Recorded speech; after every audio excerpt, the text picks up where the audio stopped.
Hello good morning friends. வாங்க இன்றைக்கி நம்ம எம்வி விலாக்ஸ் ஆஃப் மலர்விழி சேனலில் பார்க்க போகிறது என்னென்னா ஒரு ஸ்வீட் தாங்க. ரொம்ப ஹெல்த்தியானதுங்க. இப்போ ராகி மாவில் செய்கிறது வந்து குழந்தைங்க சாப்பிட்லன்னா நம்ம இப்படி செஞ்சு கொடுக்கலாங்க, ராகி லட்டு. வாங்க வீடியோக்குள்ளே போகலாம், எப்படி செய்யலான்னு பார்க்கலாம். பாருங்கள், வேர்க்கடலை கொஞ்சம் எடுத்துக்கிட்டேங்க. அதை எடுத்து வறுக்கணும். அதுக்கு ஒரு 4 ஏலக்காயும் போட்டு வறுத்து அரைச்சா நல்லாயிருக்கும். அடுத்தது எள்ளுங்க. நீங்கள் வெள்ளை எள் எடுத்தாலும் எடுத்துக்கலாம், கருப்பு எள் எடுத்தாலும் எடுத்துக்கலாம். அது நம்ம சாய்ஸ். நான் கருப்பு எள் எடுத்துக்கிட்டேன்.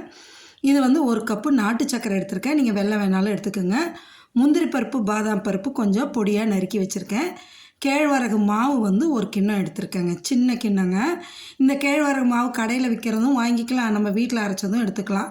நான் வீட்டில் அரைச்சது தான் எடுத்திருக்கேன். சரிங்களா? வாங்க இப்போ ஒரு வானலை வச்சுட்டு பாருங்கள், ஒரு பேன் வச்சாச்சு. அதில் வந்து இந்த வேர்க்கடலையும் ஏலக்காயும் போட்டு நல்லா வறுத்தெடுங்க. கலர் சேஞ்ச் ஆகிற வரைக்கும் நல்லா மீடியம் ஃப்ளேம்லேயே வச்சு வறுத்தெடுங்க, ஃபுல் ஃப்ளேம் வைக்காமல். சரிங்களா? குறைஞ்ச தீயிலே நல்லா வறுத்து எடுத்துட்டிங்கன்னு வைங்களேன், நல்லாயிருக்கும். அதே இந்த ஏலக்காயும் அதையும் போட்டு நல்லா வறுத்துக்கலாங்க. இது நல்லா வறுப்பட்டதும் எடுத்து நம்ம ஒரு கிண்ணத்தில் பாருங்கள், இந்த அளவு வறுப்பட்டுருச்சு இல்லையா, அதே கிண்ணத்தில் ஒரு ஸ்டோர் பண்ணிவிட்டு திரும்ப நம்ம எள் எடுத்து வச்சுருக்கோம் இல்லைங்களா, அந்த எள்ளையும் போட்டு வறுத்துருங்க. அதை நம்ம வறுத்து செய்யும்போது அதோட அரோமா அவ்வளோ நல்லா இருக்குங்க. ஸ்மெல் வறுக்கவே அவ்வளோ நல்லாயிருக்கும். அப்படியே எள் வந்து பார்த்திங்கன்னா சீக்கிரம் வறுப்பட்டு வந்துடும், வெடிக்கும், பொரிஞ்சு வரும். அப்படியே சீக்கிரமாக அதுவும் வறுப்பட்டதும் அதையும் எடுத்து நம்ம மாற்றி வச்சிடலாங்க. பாருங்கள் எந்த அளவு வெடிக்குது பார்த்திங்களா. இப்போ நல்லா வறுப்பட்டுருச்சு. இதை எடுத்து அந்த வேர்க்கடலை வச்சுருக்க கிண்ணத்துலேயே சேர்த்து போட்டுக்கலாம். ஏன்னா நம்ம ஒன்றா தான் எல்லாத்தையும் மிக்ஸி ஜாரில் போட்டு எடுக்க போகிறோம்.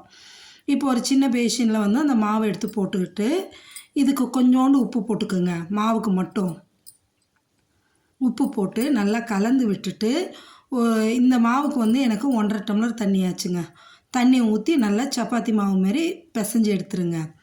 நல்லா பிசைஞ்சு எடுத்துக்கிட்டு இது வந்து ஒரு உருண்டையாக பிடிச்சி நம்ம அடை தட்டுற மாரி தோசைக்கல்லில் தட்டி எடுத்துடலாங்க. இது வந்து 3 அடை வந்தது. இந்த மாவுக்கு நான் எடுத்ததுக்கு 3 அடை வந்துச்சுங்க.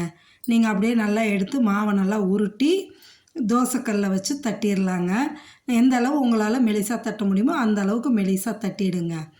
இல்லை எங்களுக்கு ஹீட்டு கையில் சூடு படும் வேண்டாம் அப்படின்னு நினச்சிங்கன்னா ஆயில் கவரோ இல்லாட்டி வாழை இலையில் எண்ணெய் தடவியோ நீங்கள் அப்படியே தட்டி திரும்ப தோசைக்கல்ல போட்டுக்கலாங்க. நான் டைரெக்டாகவே தட்டிடுறேன் தோசைக்கல்ல. தட்டி இதுக்கு மேலே சுற்றியும் 1 ஸ்பூன் எண்ணெய் விட்டுடுங்க. எண்ணெய் விட்டு மீடியம் ஃப்ளேம்லேயே வச்சு வேக வைங்க, ஃபுல் ஃப்ளேம் வைக்காதீங்க. நல்லா வெந்து அதுக்கப்புறம் தான் திருப்பி விடணும். இப்போ பாருங்கள், நல்லா கலர் சேஞ்ச் ஆகிடுச்சு பார்த்திங்களா.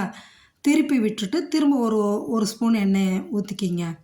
ஊற்றிட்டு அதையும் நல்லா வேகட்டுங்க. வெந்ததுக்கப்புறமா எடுத்துக்கலாம். இது அப்படியே லைட்டாக இடையில வந்து தோசை திருப்பி வச்சு அப்படியே லேசாக ஓட்டை போட்டு விடுங்க, அவ்வளோதான். நல்லா வெந்துச்சுன்னா எடுத்துடலாங்க. இதே மாதிரி நம்ம வச்சுருக்க மாவை ரொட்டியாக தட்டி அடையாக தட்டி எடுத்துக்கலாங்க. எடுத்து வச்சுக்கிட்டு தான் நம்ம இதை ஆற வச்சு அதை பிச்சு போட்டு உதுத்து மிக்ஸி ஜாரில் போட்டு எடுக்கணுங்க. அதுதான் நம்மளுக்கு ஈஸியாகவும் இருக்கும், நல்லாயிருக்கும். இப்போ பாருங்கள், நான் 3மே சுட்டு எடுத்தாச்சு. இப்போ இதை வந்து சின்ன சின்ன பீஸாக புட்டு எடுத்துக்கலாங்க. ஆமாம், அப்போ தான் நம்ம மிக்ஸி ஜாரில் போட்டு அரைக்க சரியாக வருங்க. இதேமாரி 3ஐயும் புட்டு வச்சுட்டு நம்ம வேர்க்கடலை, ஏலக்காய், எள் வச்சுருக்கோம் இல்லைங்களா வறுத்து, அதை மிக்ஸி ஜாரில் போட்டு பவுடர் ஆக்கிடுங்க. பவுடர் ஆக்கி எடுத்து கொட்டிடுங்க. இந்த அளவு இருந்தால் போதும், ரொம்ப நைஸாலாம் இது பண்ண வேண்டாங்க. இந்த அளவு இருக்கட்டும். இப்போ எடுத்து போடும்போது அவ்வளோ இதாக அரோமா வாசம் சூப்பராக இருக்குங்க. இப்போ இதை வச்சுட்டு நம்ம அந்த கேழ்வரகு அடைய புட்டு வச்சுருக்கோம் இல்லைங்களா, அதையும் எடுத்து மிக்ஸி ஜாரில் போடுங்க. போட்டு இதே போல் ட்ரையாக ஓட்டி எடுத்துருங்க. பல்ஸ் மோடில் விட்டு எடுத்திங்கன்னா சீக்கிரம் இதாகிடுங்க. அதையும் அரைச்சி நீங்கள் எடுத்து நான் பேஷனில் கொட்டிக்கலாங்க. ஏன்னா அப்போ தான் நம்மளுக்கு கிளறதுக்கு ஈஸியாக இருக்கும். ஒரு பேஷனில் இந்த பாருங்கள், இந்த அளவு வந்துச்சுங்களா, எடுத்து போட்டுட்டு இந்த வேர்க்கடலை, எள், ஏலக்காய் பொடிச்சது இருக்கு இல்லையா, அதையும் இதில் எடுத்து போட்டு நல்லா ஈவனாக கிளறி விடுங்க. கையாலே பிசைஞ்சு விடுங்க. நல்லா ட்ரையாக எண்ணெயோ தண்ணியோ எதுவும் ஊற்ற வேண்டாங்க. இதில் உள்ள மாய்ஸ்சரே நம்மளுக்கு போதும். இப்போ எடுத்து வச்சுருக்க நாட்டு சர்க்கரையும் போட்டுக்கலாங்க. போட்டு அதையும் நல்லா கிளறி கையாலே பரட்டி விட்டுட்டு, இப்போ இதோட போதும்னாலும் நீங்கள் உருண்டை பிடிச்சி வச்சுக்கலாம். இன்னும் கொஞ்சம் ஹெல்த்தியாக டேஸ்ட்டு என்ஹான்ஸ் பண்ணணும்னு நினச்சிங்கன்னா பாருங்கள், அதை வானல் வச்சுட்டு 1 ஸ்பூன் நெய் 2 ஸ்பூனை ஊற்றிக்கிங்க. ஊற்றி நம்ம உடச்சி வச்சுருக்க முந்திரி பருப்பு, பாதாம் பருப்பு இருக்கு இல்லைங்களா, அதை போட்டு நல்லா நெய்யில் வறுத்துருங்க. கலர் சேஞ்ச் ஆகிற வரைக்கும் வறுத்து எடுத்துட்டு அதையும் இந்த நம்ம கலந்து வச்சுருக்கோம் இல்லையா ராகி அடை, அந்த வேர்க்கடலை, எள்ளு, நாட்டு சர்க்கரை, ஏலக்காய் அதெல்லாம் அதில் இது எடுத்து போட்டுருங்க. கலர் சேஞ்ச் ஆனதுமே எடுத்து போட்டுருங்க. ராகி சாப்பிடாத குழந்தைங்களுக்கு இப்படி செஞ்சு கொடுங்க, நல்லா சாப்பிடுவாங்க. ஈவினிங் ஸ்கூல் விட்டு வந்ததும் எடுத்து கொடுத்தீங்கனாலும் ஆளுக்கு 2 உருண்டை சாப்பிட்டாவே நல்லா ஹெல்த்தி தான். இதில் எல்லாமே சேர்த்துருக்கிறது எல்லாமே ஹெல்த்தியான இன்க்ரீடியன்ஸ் தான். பாருங்கள், இப்போ போட்டாச்சுங்களா? போட்டுட்டு அப்படியே சுடும் பார்த்து பொறுமையாக இது ஸ்பேடு வச்சு திருப்பி விட்டுட்டு அப்புறமா கையால் கிளறி உருண்டை பிடிச்சிடலாங்க.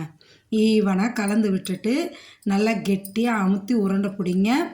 அவ்வளோ நல்லா இருக்குங்க, ரொம்ப டேஸ்டியாக இருக்கும். இதே போல் இருக்கிறது எல்லாத்தையும் நம்ம உருண்டை பிடிச்சி வச்சுக்கலாங்க. நான் எடுத்த அளவுக்கு நான் உருண்டை பிடிச்ச அந்த அளவுக்கும் 20 உருண்டை வந்ததுங்க. இந்த 20 உருண்டையும் பிடிச்சி வச்சிட்டிங்கன்னா கெட்டு போகாதுங்க. நெய் போட்டது தான், நல்லா வறுத்தது தான். தாராளமாக நீங்கள் 4 நாள் வெளியவே வச்சு சாப்பிட்லாம். சூப்பரானதுங்க. இந்த ராகி மாவு லட்டை நீங்களும் செஞ்சு சாப்பிட்டு பார்த்துட்டு எப்படி இருக்குன்னு எனக்கு கமெண்ட் செக்ஷனில் சொல்லுங்கள். மறக்காமல் நம்ம சேனலை பார்க்குறவங்க சப்ஸ்கிரைப் பண்ணுங்கள், லைக் பண்ணுங்கள், ஷேர் பண்ணுங்கள். அவ்வளவு டேஸ்டியான ஹெல்த்தியான இந்த ராகி லட்டை மிஸ் பண்ணாமல் ட்ரை பண்ணி பாருங்களேன்.